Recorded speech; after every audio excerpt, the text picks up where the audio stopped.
ഈശോമിശിഹായ്ക്ക് സ്തുതിയായിരിക്കട്ടെ ബ്രദറെ. ഞാൻ ലില്ലി, മാനന്തവാടിയിൽ നിന്ന് കഴിഞ്ഞ ഡിസംബർ മാസം നടന്ന ധ്യാനത്തിൽ പങ്കെടുത്തതാണ്. ധ്യാനത്തിൽ പങ്കെടുത്ത് കഴിഞ്ഞ് അന്ന് ശനിയാഴ്ച രാത്രി പള്ളി അടിച്ചു വരാൻ പറഞ്ഞു. അപ്പോൾ ഇഷ്ടമുള്ളവർ നിൽക്കാൻ പറഞ്ഞപ്പോൾ ഞാനും എൻ്റെ ചേച്ചിയും നിന്നു. 3-4 പേരുണ്ടായിരുന്നു നിൽക്കാനായിട്ട്.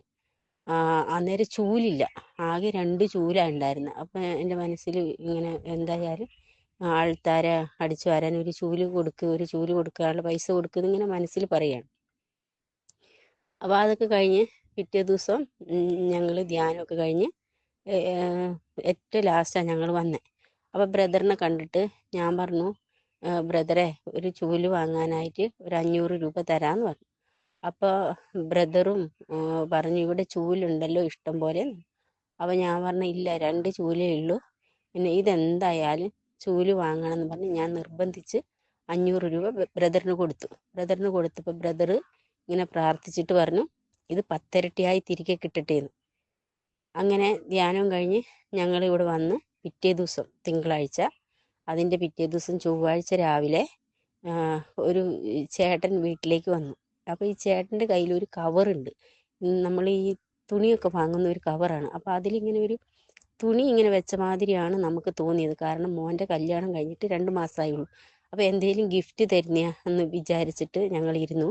അപ്പോൾ ഇത് വാങ്ങണം എന്ന് പറയുന്നത് എൻ്റെ ഒരു ഗിഫ്റ്റാ എന്ന് പറഞ്ഞു. അപ്പോൾ ഞങ്ങൾ വിചാരിച്ചു എന്തേലും ഡ്രസ്സായിരിക്കും എന്ന് വിചാരിച്ചിട്ട് ചേട്ടൻ എന്നോട് ചോദിച്ചു, വാങ്ങട്ടെ എന്ന് ചോദിച്ചു. അപ്പോൾ ഞാൻ പറഞ്ഞു, അങ്ങനെ പറഞ്ഞല്ലേ, എന്നാൽ വാങ്ങാമെന്ന് പറഞ്ഞു.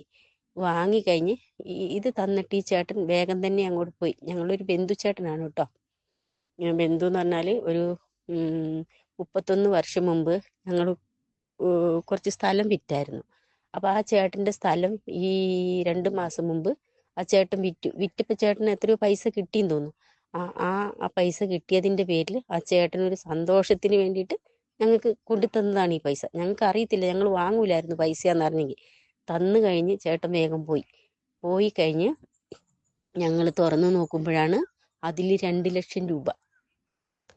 അപ്പോൾ നമുക്കത് വിശ്വസിക്കാൻ പറ്റുന്നേ ഇല്ല. എന്നിട്ട് ഞങ്ങൾ എന്ത് ചെയ്തു, ഈ 50,000 രൂപ, 4 മക്കളാണ് ഇവർ, ഹസ്ബൻഡ് അനിയൻ 2 പെങ്ങന്മാർ. എന്നിട്ട് ഈ 4 പേർക്കും 50,000 രൂപ വെച്ച് കൊടുത്തു. നമുക്ക് ഭയങ്കര സന്തോഷമായിപ്പോയി. കാരണം ഒട്ടും പ്രതീക്ഷിക്കാത്ത ഒരു ഗിഫ്റ്റായിരുന്നു അത്. അന്ന് ബ്രദർ പ്രാർത്ഥിച്ചു വിട്ടു, ഇതിൻ്റെ 10,000 ഇരട്ടി നിങ്ങൾക്ക് തിരിച്ചു കിട്ടട്ടെ എന്ന്. അപ്പം തന്നെ ഞങ്ങൾക്കത് കിട്ടി. ദൈവത്തിന് 1000 നന്ദി.